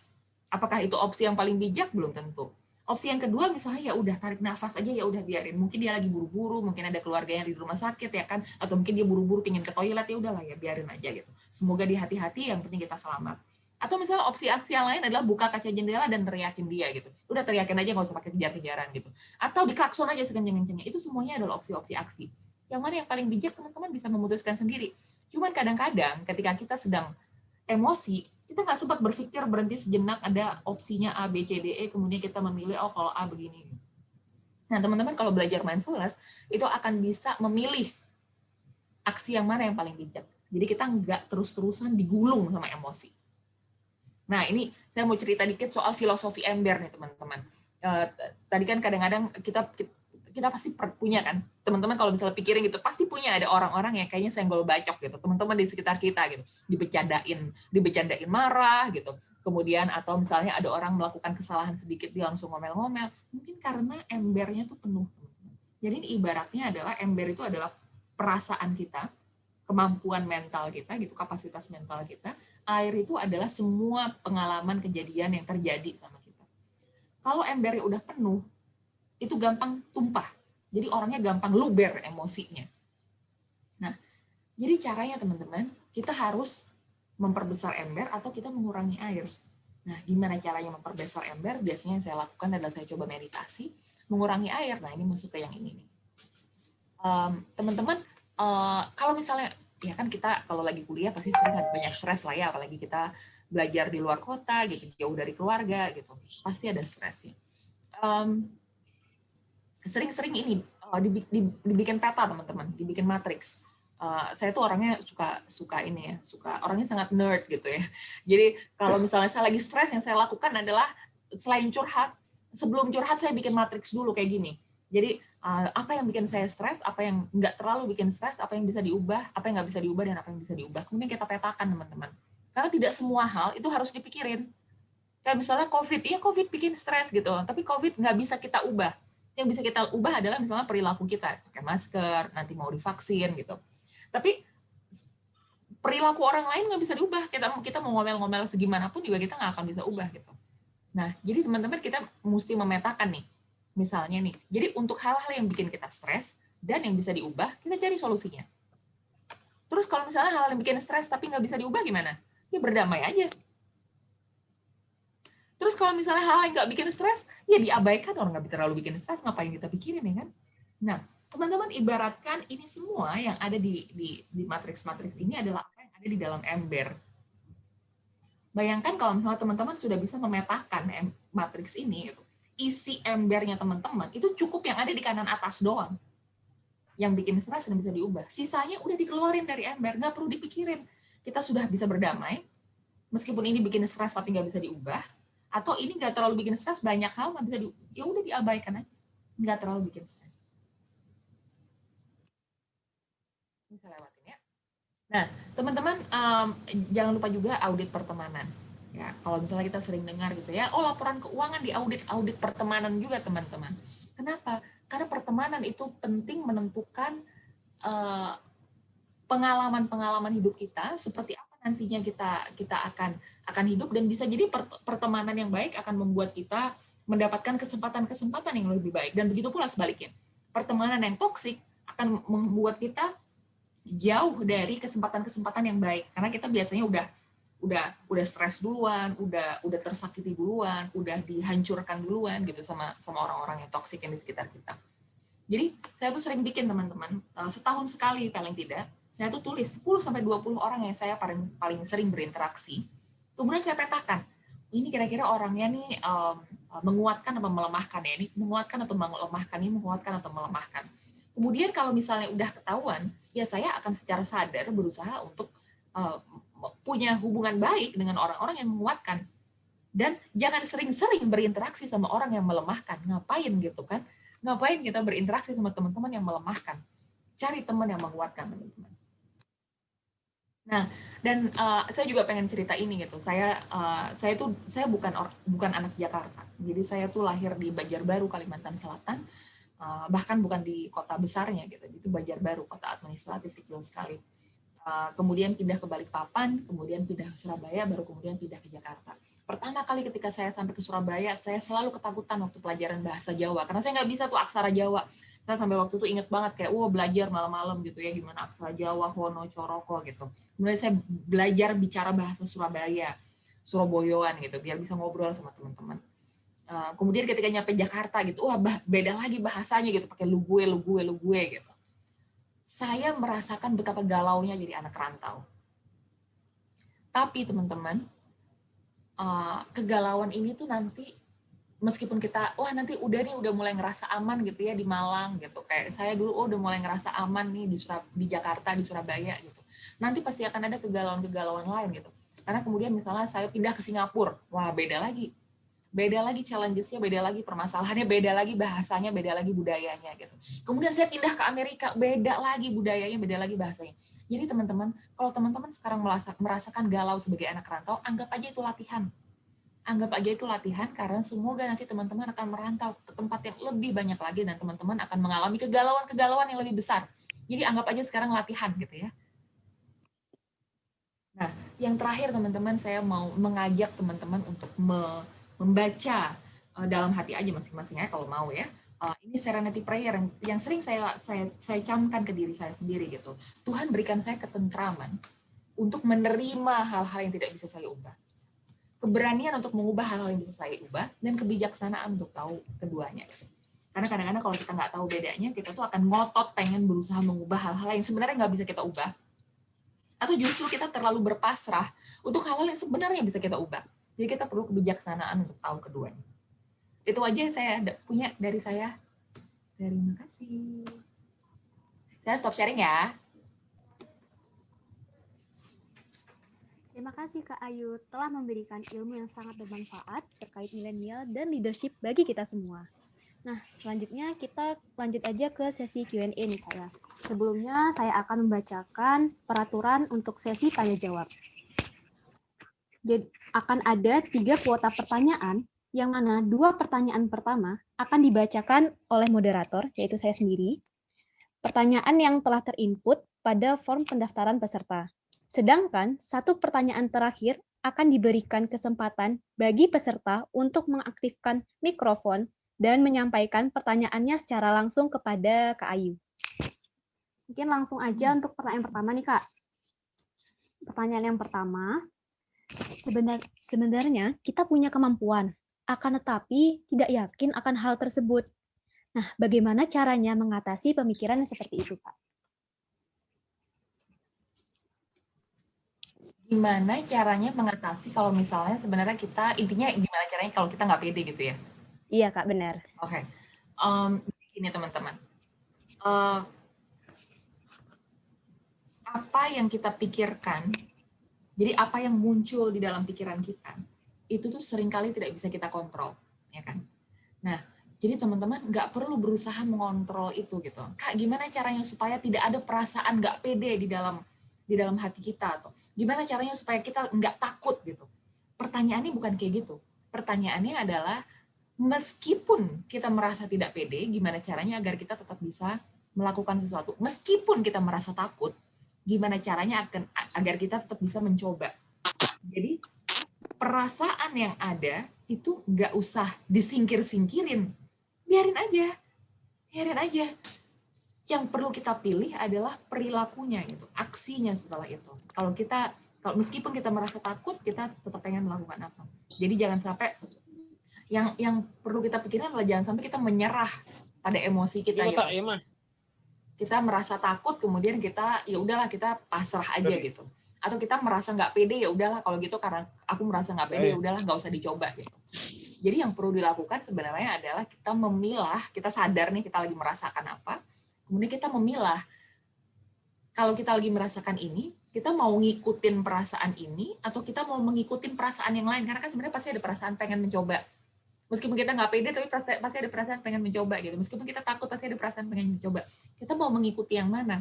Kita mau menyerah pada perasaan takut dan perasaan nggak pede ini, atau kita mau atau kita mau coba aja dulu. Salah satu prinsip saya sebenarnya kayak hajar aja dulu, coba aja dulu teman-teman. Mumpung masih muda, coba aja dulu, gagal sebanyak-banyaknya, salah sebanyak-banyaknya. Karena kalau misalnya udah semakin dewasa gitu ya, itu kemungkinan teman-teman untuk bisa salah dan gagal itu menjadi lebih kecil. Jadi mumpung sekarang gagal aja sebanyak-banyaknya dan salah sebanyak-banyaknya. Oke, terima kasih Kak. Mungkin berarti kita harus lebih percaya diri ya dan juga nggak takut untuk gagal gitu. Saya koreksi dikit aja. Jadi kita karena menjadi percaya diri itu nggak bisa kayak gini gitu. Kamu harus percaya diri kemudian kayak kun fayakun gitu ya, kita jadi percaya diri, nggak bisa kayak gitu. Yang harus kita lakukan adalah meskipun kita tidak percaya diri, kita tetap coba. Jadi meskipun kita takut gagal, kita tetap coba. Jadi bukan berarti kemudian kita harus tidak takut gagal. Nggak apa-apa takut gagal. Tapi meskipun takut gagal, tetap dicoba. Oke, thank you Kak untuk penjelasannya. Next untuk pertanyaan kedua nih Kak.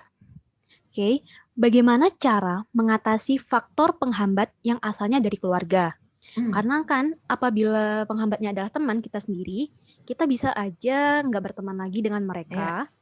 Nah, kalau penghambatnya dari keluarga kita sendiri nih, mungkin dari orang tua yang nggak ngerti akan skill kita atau kreativitas anaknya atau kita sendiri, dan mereka itu maksa untuk mengikuti kehendak mereka. Itu gimana, Kak?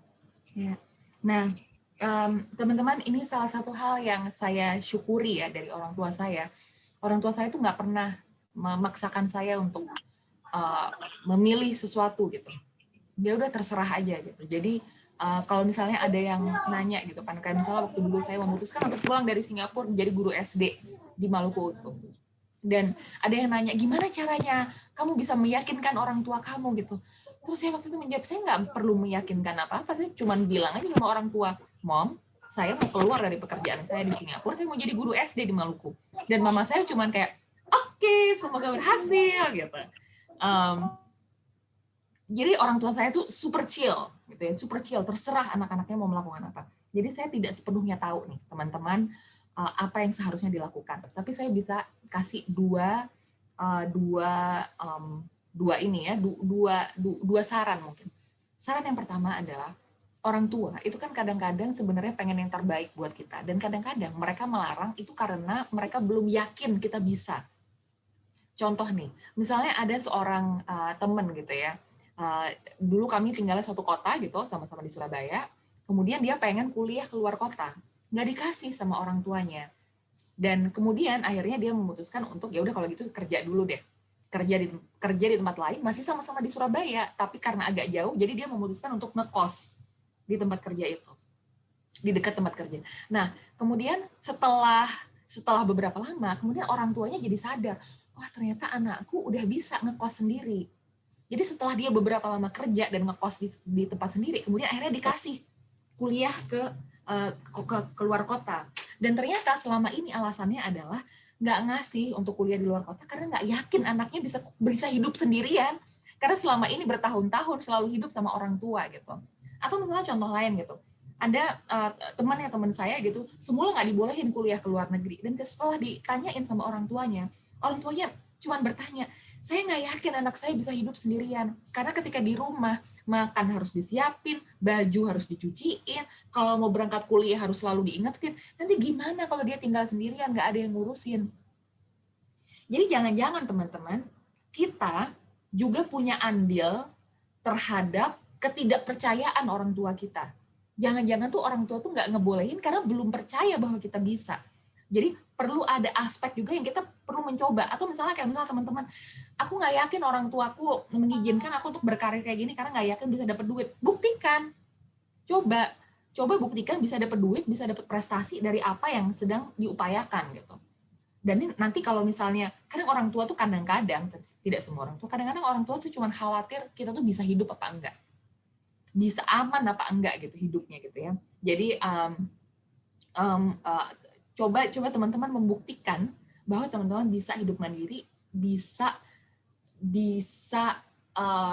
berhasil dalam apapun definisinya keberhasilan itu, teman-teman bisa berhasil dalam aspek-aspek ini gitu ya, dalam apa yang teman-teman sedang ingin lakukan. Jadi memang harus ada pembuktian juga gitu dari sisi kita. Itu yang pertama, teman-teman.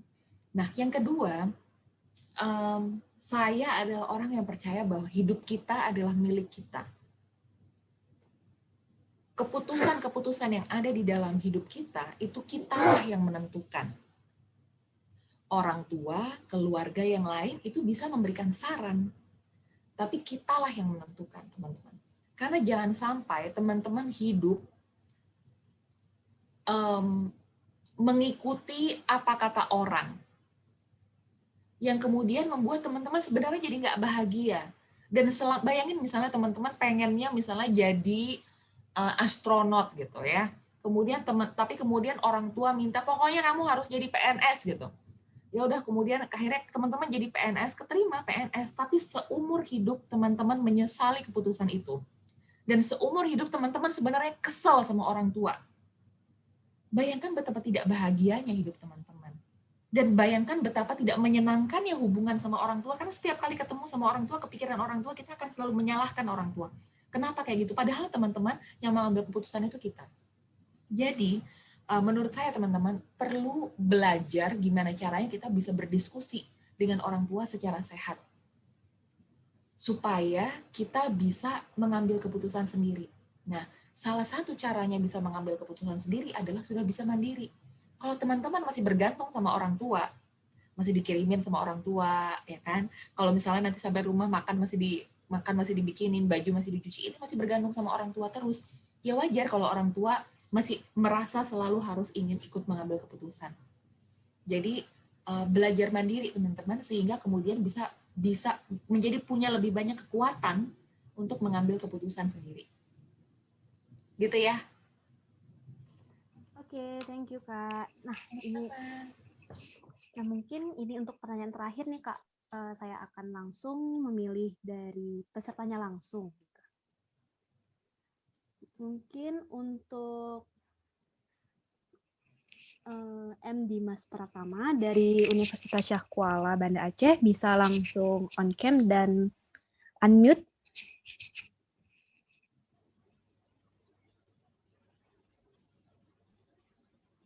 Halo.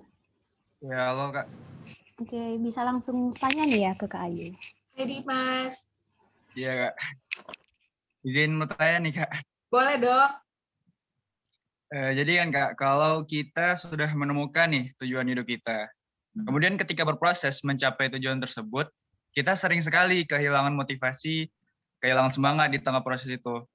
Kemudian bagaimana cara mudahnya agar kita bisa memunculkan kembali motivasi dan semangat tersebut? Ya. Terima kasih Kak. Terima kasih Dimas. Jawabannya adalah tidak ada cara mudah. Caranya semuanya susah. Mau dijawab nggak? Boleh ya? Nggak ada yang mudah. Jadi gini Dimas. Yang pertama adalah kita tuh harus selalu punya kerendahan hati untuk merenungkan ulang tujuan hidup kita. Udah benar belum ya? Karena jangan-jangan tujuan hidup kita tuh meleset gitu. Misalnya, waktu kita lebih muda, dan nanti coba deh Dimas ingat-ingat 5 tahun lagi, atau nggak usah 5 tahun lagi, 2 tahun lagi, 10 tahun lagi gitu. Itu tuh pasti ada pergeseran dalam tujuan hidup. Nggak apa-apa gitu. Jadi momen-momen ketika Dimas kehilangan semangat, itu adalah momen-momen ketika Dimas bisa bertanya sama diri sendiri, tujuan hidup saya masih sesuai nggak ya? Jangan-jangan tujuan hidup saya itu udah bergeser, tapi saya nggak tahu. Sehingga saya merasakan kehilangan motivasi. Itu sebenarnya karena saya ngerasa itu jangan-jangan itu intuisi, insting kita gitu untuk ngasih tahu. Cuman insting itu kan nggak bisa ngomong kan, nggak bisa kirim WhatsApp gitu, Dimas, tolong pikirin lagi tujuan hidup, itu nggak bisa gitu. Jadi ngasihnya cuma bisa ngasih insting. Nah, ngasih instingnya tuh dengan cara dikasih perasaan males, perasaan kehilangan motivasi, itu jangan-jangan insting. Nah, coba dipikirkan Dimas, kira-kira ada pesan apa gitu? Jangan-jangan tujuan hidup kita perlu direnungkan ulang dan mungkin perlu direvisi. Nggak apa-apa. Proses mencari tujuan hidup itu memang proses yang tidak berhenti sampai kita mati. Jadi nggak apa-apa kita untuk mencari-cari tujuan hidup kita terus-menerus. Itu yang pertama. Nah, yang kedua, Dimas, wajar banget kalau kita itu kehilangan motivasi. Karena tujuan hidup itu kan pasti sesuatu yang besar gitu ya. Sesuatu yang kayaknya nih, misalnya tujuan hidupnya pengen membuat bumi bebas plastik gitu. Itu kan tujuan hidup yang sangat besar. Dan itu pasti membuat kita lelah. Jadi wajar banget kalau kita tuh lelah dalam perjalanan. Jadi jangan-jangan kehilangan semangat. Itu tuh cuman sekedar lagi capek aja. Kalau lagi capek, ya istirahat. Belajar istirahat. Nah, belajar mungkin coba deh nggak mikirin tujuan hidup itu selama beberapa hari, selama beberapa minggu gitu. Nggak apa-apa, istirahat aja dulu. Another thing yang mungkin bisa dicoba sama Dimas adalah cari teman-teman yang punya tujuan yang sama. Nah, tadi kan ingat saya udah pernah bilang tentang pentingnya untuk mencari apa yang kita cintai dan apa yang bikin kita marah. Nah, dari hal-hal ini, coba kita pikirin nih, Mas, kira-kira ada nggak orang-orang di sekitar kita yang bisa kita ajakin untuk berjalan bareng-bareng? Jadi mereka, misalnya mereka punya keresahan yang sama, punya apa yang dicintai bareng-bareng gitu, apa yang bikin marah juga sama gitu. Kalau kita bekerja bersama dan berjalan bareng dengan orang, itu mungkin kita nggak akan terlalu capek. Karena paling nggak kita tahu, oh ya ada orang yang juga sedang berjuang bersama-sama kita. Gitu. Jadi kita nggak terlalu capek. Itu ya Dimas. Jadi nggak ada yang gampang Dimas. Iya Kak. Baik, terima kasih Kak jawabannya sangat membantu. Sama-sama. Oke, terima kasih kepada Kak Dimas untuk pertanyaannya. Nah, ini sebenarnya kita udah di 3 pertanyaan terakhir nih, Kak. Apa boleh bisa... satu lagi deh. Saya iya, bisa. Kak. 11.30 saya harus cabut. Oke, Kak, boleh, Kak. Ini ada banyak pertanyaan sebenarnya, Kak. Silakan dipilih. Nah, ini ada pertanyaan dari Larita Anggraini dari Telkom. Mungkin Kak Larita bisa langsung on cam dan unmute.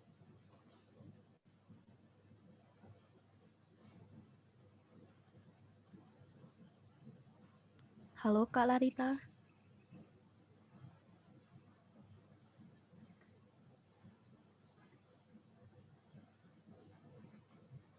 Oh, mungkin bisa saya bacakan aja nih Kak ya. Boleh. Oke. Untuk pertanyaannya, bagaimana sudut pandang Kakak tentang seorang anak tanpa sebuah privilege dan anak yang lahir dengan privilege ketika memulai sebuah tujuan hidup? Sama aja menurut saya. Privilege itu adalah sesuatu yang kita dapatkan ya. Kita nggak minta, tapi kebetulan kita dapatkan. Banyak sekali orang-orang yang tidak punya privilege tapi punya tujuan hidup. Dan sebaliknya, banyak sekali orang-orang yang punya privilege tapi tidak punya tujuan hidup. Jadi menurut saya sama aja. Nggak perlu khawatir aku punya privilege atau enggak. Diupayakan aja tujuan hidupnya. Ditentukan tujuan hidupnya dan diupayakan aja gitu. Jadi jangan khawatir aku punya privilege apa enggak, atau kayak, oh orang ini lebih punya ini daripada aku. Pasti akan ada orang yang punya privilege lebih tinggi daripada kita. Itu pasti. Tapi tidak semua orang akan, kayak misalnya persentase yang tadi tuh, yang punya tujuan hidup dan menuliskan tujuan hidup itu cuma 3%. Jadi teman-teman nggak usah khawatir. Dengan teman-teman punya tujuan hidup dan menuliskan tujuan hidup, teman-teman sudah punya privilege di atas 97% manusia yang lain di muka bumi ini. Itu privilege luar biasa. Jadi privilege itu bisa didapatkan, bisa juga diperjuangkan, teman-teman. Teman-teman bisa sekolah sekarang. Itu privilege luar biasa. Tidak semua anak Indonesia bisa sekolah. Teman-teman bisa mendengarkan, teman-teman bisa punya akses internet dan bisa ngobrol kayak gini sama orang di jauh gitu. Itu privilege luar biasa. Teman-teman bisa punya komunitas yang sehat kayak gini gitu. Itu privilege juga. Jadi teman-teman jangan khawatir dengan punya privilege atau enggak. Makanya ini kalau saya balik lagi ke yang ke serenity prayer yang tadi gitu ya. Kadang-kadang tuh kita kurang bijak gitu ketika kita memilah-milah yang mana yang bisa kita ubah dan yang tidak bisa kita ubah gitu. Tentu saja kalau misalnya saya orang Jawa, nggak bisa diubah. Bentuk wajah saya gitu ya bisa sih diubah, tapi kan repot ya kalau misalnya mau operasi plastik. Atau misalnya kayak tinggi badan saya udah nggak bisa diubah, udah umur segini gitu. Nama saya ya bisa diubah sih kalau mau repot gitu ya, catatan sipil, tapi ya udahlah ya. Golongan darah saya nggak bisa diubah gitu, tapi cita-cita saya bisa diubah, teman-teman saya bisa diubah, tujuan hidup saya bisa diubah, kedisiplinan saya bisa diubah. Jadi alih-alih memikirkan privilege, pilihlah apa yang mau kita ubah dalam hidup, teman-teman. Dan kalau misalnya udah kita pilih, kemudian kita konsisten aja di jalan itu. Jadi jangan khawatir soal privilege. Gitu ya Larita ya dan teman-teman. Oke, thank you, Kak. Teman-teman nanti kalau misalnya saya tahu banyak ada pertanyaan, nanti kalau misalnya mau bisa lanjut ngobrol di Instagram ya. Bisa DM aja. Oke, terima kasih Kak Ayu telah memberikan jawaban yang sangat memuaskan. Nah, semoga dari jawaban ini bisa membantu menjawab pertanyaan teman-teman semua. Nah, selanjutnya kita ada sesi foto bersama nih, Kak. Oke, mungkin untuk teman-teman bisa on cam terlebih dahulu untuk sesi foto ini. Wah, langsung pada sisiran, ngebenerin jilbab.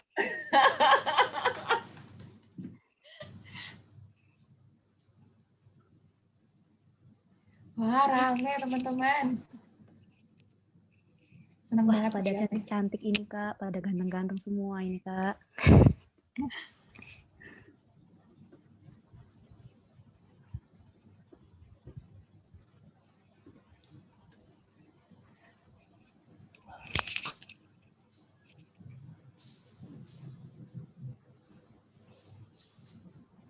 Sudah difoto. Oke, mungkin teman-teman udah siap semua ya. Kita mulai aja. Oke. 1, 2, 3. Oke, sekali lagi, Kak. 1, 2, 3. Oke. Terima kasih teman-teman semua. Jadi, dengan berakhirnya sesi ini, nah, maka berakhir pula pada sesi talk show inti dari acara ini. Nah, sebagai kesimpulan,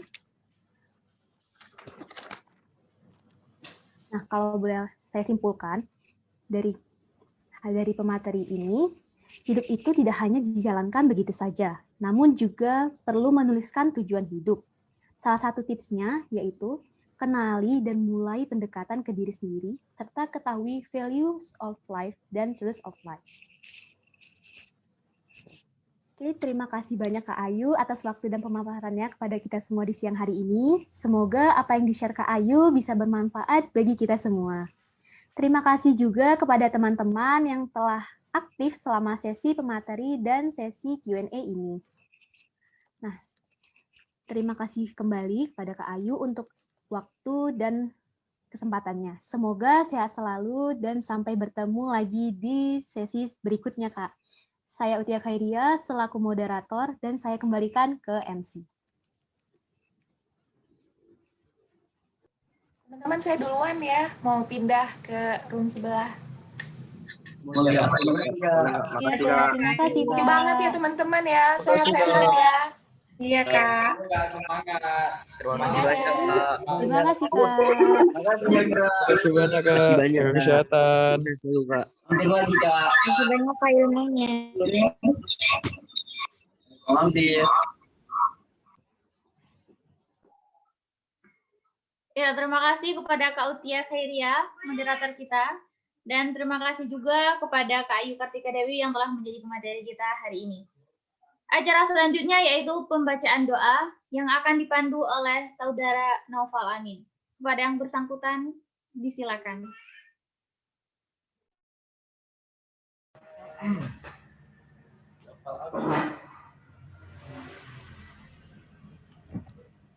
Assalamualaikum warahmatullahi wabarakatuh.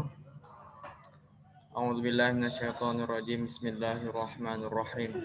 Alhamdulillahi rabbil alamin. Hamdan na'imin. Hamdan syakirin hamdan yuafi ni'amahu wa yukafi mazidah.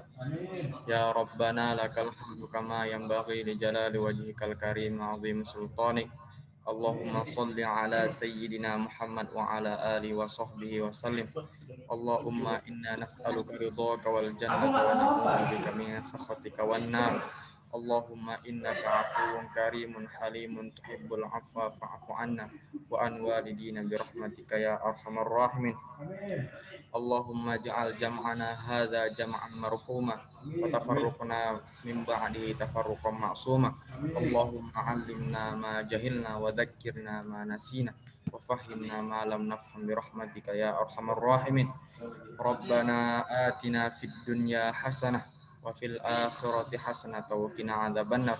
Wa sallallahu ala sayyidina Muhammadin nabiyil ummi wa ala alihi wa sahbihi wa barik wa sallim. Subhana rabbika rabbil izzati amma yasifun wa salamun alal mursalin walhamdulillahi rabbil alamin. Assalamualaikum warahmatullahi wabarakatuh. Waalaikumsalam. Amin ya rabbal alamin. Terima kasih kepada Saudara Naufal Amin. Baiklah, untuk selanjutnya yaitu ada tamu kita yaitu Ines Cosmetics yang akan menyampaikan sedikit produk-produk mereka ya. Jadi silakan untuk kepada Ines Cosmetics untuk menyampaikan pemaparan. Baik Kak, terima kasih. Bismillahirrahmanirrahim. Assalamualaikum warahmatullahi wabarakatuh. Waalaikumsalam warahmatullahi wabarakatuh. Selamat siang. Terima kasih kepada panitia telah memberikan kesempatan kepada Ines Cosmetics untuk menjadi sponsor di acara webinarnya pada hari ini. Terima kasih juga kepada semua peserta webinar. Baik, perkenalkan nama saya Kak Wita, perwakilan Ines Cosmetics cabang Aceh. Ines Cosmetics adalah brand lokal yang berproduksi di Singosari, Malang, Jawa Timur sejak tahun 1998 atau tepatnya 23 tahun yang lalu. Ines Cosmetics terdiri dari 3 macam, yaitu dekoratif atau biasa kita sebut dengan makeup, kemudian punya skincare dan body care. Ines Cosmetics sudah terdaftar di BPOM ya, dan sudah halal sertifikat dari MUI. Tujuan dari Ines Cosmetics adalah membantu perempuan Indonesia pada khususnya untuk memiliki kulit yang ideal, sehat, dan terawat tentunya. Ines Cosmetics mempunyai produk terbaru yaitu Pure Gentle Makeup Remover, yaitu cleansing water, yang sekaligus melembabkan, membersihkan, dan mengangkat kotoran dan debu di wajah. Buat teman-teman semua, jika ingin memiliki Ines Cosmetics bisa di-download di My Ines di Play Store atau bisa juga langsung belanja di blibli.com, Lazada, Tokopedia, Shopee, dan e-commerce lainnya. Atau bisa juga di toko-toko terdekat di tempat teman-teman.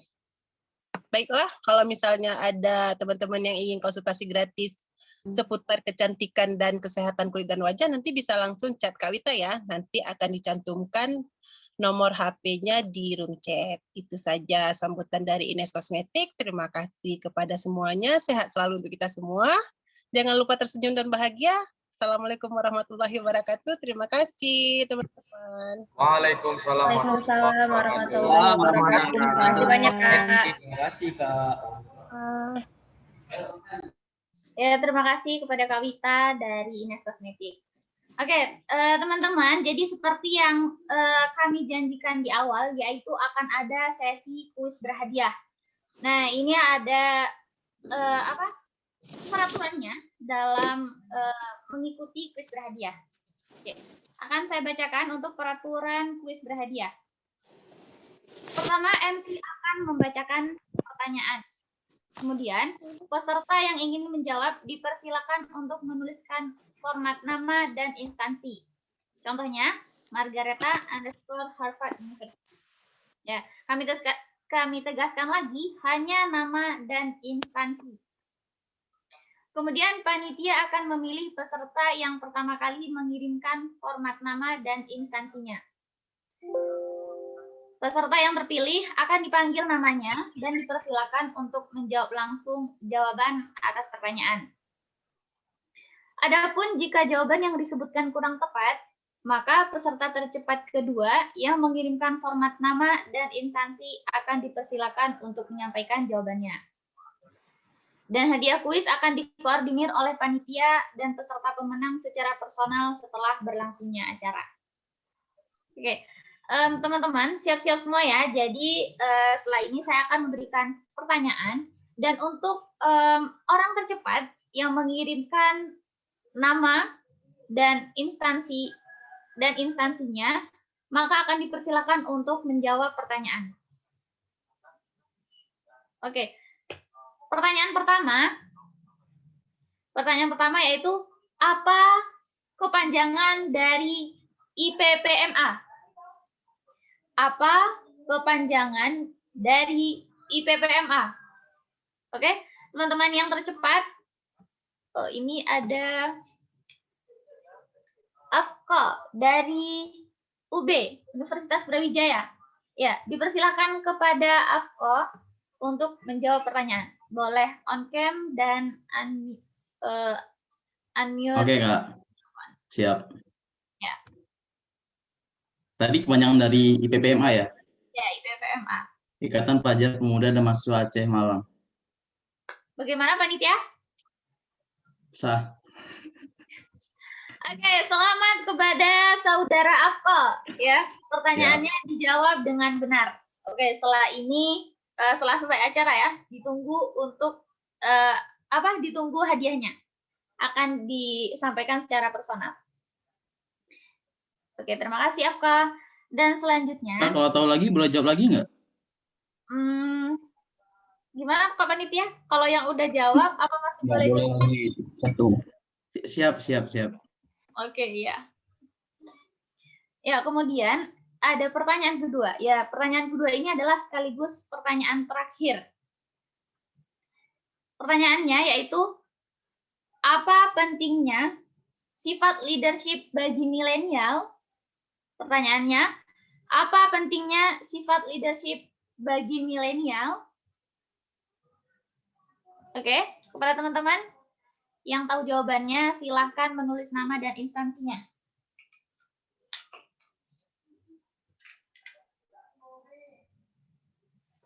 Mohon maaf, sebentar. Kita sudah ada Anwar Sanusi dari SMK Terampil Jakarta. Oke, silahkan Anwar Sanusi untuk on kamera dan unmute mikrofonnya. Oke. Sebelumnya, Assalamualaikum warahmatullahi wabarakatuh. Waalaikumsalam. Waalaikumsalam warahmatullahi wabarakatuh. Hai Anwar. Hai Anwar. Hai teman-teman. Perkenalkan, nama saya Anwar Sanusi. Sebelumnya dong, on cam dulu. Mana si Anwar ini? Iya, kenapa Kak? On cam dulu ya. On cam. On cam. Ya. Ya. Oke. Mohon maaf Kak. Ya, teman-teman, perkenalkan, nama saya Anwar Sanusi dari SMK Terampil Jakarta Timur. Pentingnya leadership kehidupan kita adalah agar kita tahu cara memimpin dengan benar, dan pertama kita harus memimpin diri kita sendiri. Ketika kita ingin memimpin orang lain, kita harus bisa memimpin diri kita sendiri. Itu wajib. Karena leadership sangat penting bagi kita. Contohnya, kita berada di suatu organisasi. Ketika kita tidak mempunyai kemampuan leadership, maka dipastikan tidak akan berjalan dengan lancar. Kemudian, leadership bukan tentang kepemimpinan di organisasi. Ketika kita sudah mulai berumah tangga, saya sebagai laki-laki, leadership itu sangat penting bagi keluarga saya untuk membimbing keluarga dan anak-anak saya, dan kemudian leadership juga penting bagi kita berhidup di masyarakat. Ketika kita tidak mempunyai sifat leadership di masyarakat, maka kita akan dipandang sebelah mata oleh orang sekitar. Contohnya, kita ditunjuk untuk menjadi pemimpin sebuah acara Karang Taruna, tetapi kita tidak siap akan leadership itu. Otomatis kita akan dikucilkan dan kita akan dipandang sebelah mata oleh orang sekitar. Kemudian, leadership juga sangat penting bagi kita, dan kita bisa menyalurkan itu kepada orang lain. Contohnya seperti webinar ini. Kita bisa membagi pengalaman kepada orang lain dan kita bisa menyalurkan ilmu-ilmu yang sangat bermanfaat. Intinya, leadership itu sangat penting bagi kehidupan kita, masyarakat sekitar, dan semua orang. Terima kasih Kak Ayu. Terima kasih Kak. Maaf jika jawabannya agak panjang. Mohon maaf bila ada kesalahan kata-kata. Saya sebagai manusia tidak luput dari kesalahan. Terima kasih waktunya. Wassalamualaikum warahmatullahi wabarakatuh. Terima kasih. Waalaikumsalam warahmatullahi wabarakatuh. Ya, terima kasih untuk Anwar Sanusi. Jadi untuk jawabannya gimana ini Kak Panitia? Mantul. Oke, mantul. Ya, jawabannya sangat lengkap ya. Jadi pentingnya leadership dalam kehidupan kita itu bukan hanya sebatas dalam suatu instansi ataupun organisasi ataupun lembaga, tetapi dalam kehidupan kita sendiri itu butuh adanya sifat leadership tersebut. Ya, selamat untuk Anwar Sanusi telah menjawab pertanyaan dengan benar dan berhasil memenangkan hadiah spesial hari ini. Oke, saya ucapkan selamat kepada dua pemenang hari ini, yaitu Saudara Afka dan Saudara Anwar. Jangan lupa kepada teman-teman untuk absen, mengisi absen yang nantinya akan di-share oleh panitia di room chat dan juga di live YouTube kita. Terima kasih kepada teman-teman semua. Tak terasa 2 jam sudah kita bersama. Kita sudah ada di penghujung acara. Dan kami harapkan pertemuan ini tidak akan berakhir sampai di sini saja. Ya, jadi kita bisa bertemu lagi meskipun bukan dalam acara formal, bukan dalam acara seminar, tapi juga boleh nanti kita bisa ngumpul bareng di warkop ataupun di tempat-tempat lain ya. Atau yang mau lanjut dengan chat pribadi, ahlan, boleh. Ya, kemudian kami dari panitia mengucapkan terima kasih sebanyak-banyaknya kepada seluruh sponsor yang sudah mendukung acara ini. Terima kasih kepada Ines Kosmetik, Pemimpin.id, Baju Polos, dan Badan Penghubung Pemerintah Aceh.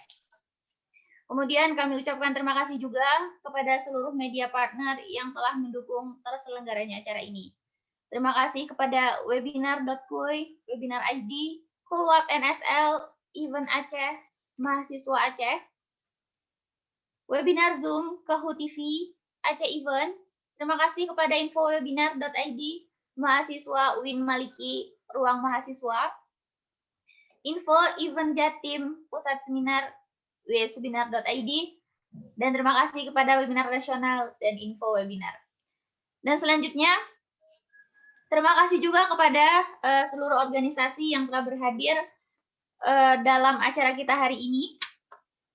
Dan saya ingatkan lagi juga kepada teman-teman semua bahwa di akhir acara akan ada dokumentasi. Jadi jangan dulu left, jangan dulu meninggalkan meeting sebelum dipersilakan. Semoga apa yang kita pelajari hari ini bermanfaat untuk diri kita pribadi khususnya dan juga bagi orang-orang di sekitar kita untuk kedepannya. Amin. Amin ya rabbal alamin. Ya, saya mewakili panitia yang bertugas menyampaikan mohon maaf atas segala khilaf dan baik dari kata maupun perbuatan. Akhirul kalam, terima kasih. Wassalamualaikum warahmatullahi wabarakatuh. Waalaikumsalam warahmatullahi wabarakatuh. Terima kasih PPK.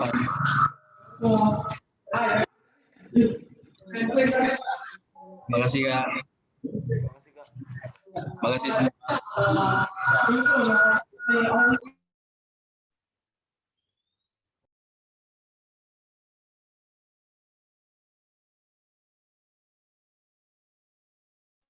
Oke, teman-teman silakan on kamera karena setelah ini kita akan ada sesi dokumentasi.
Ya, terima kasih untuk para peserta. Dipersilakan untuk meninggalkan room meeting hari ini.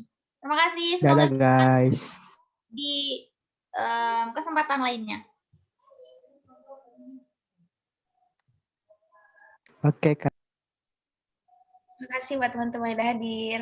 Terima kasih PPMA. Siap Kak. Assalamualaikum guys. Biasa lah. Terima kasih PPMA. Biasa Terima lah. kasih panitia. Gak suka gelai. Gak suka gelai. Gak suka gelai gelut yuk. Ya di lagu Ustadz Kudil wo. Oi. Ada yang soal-soal.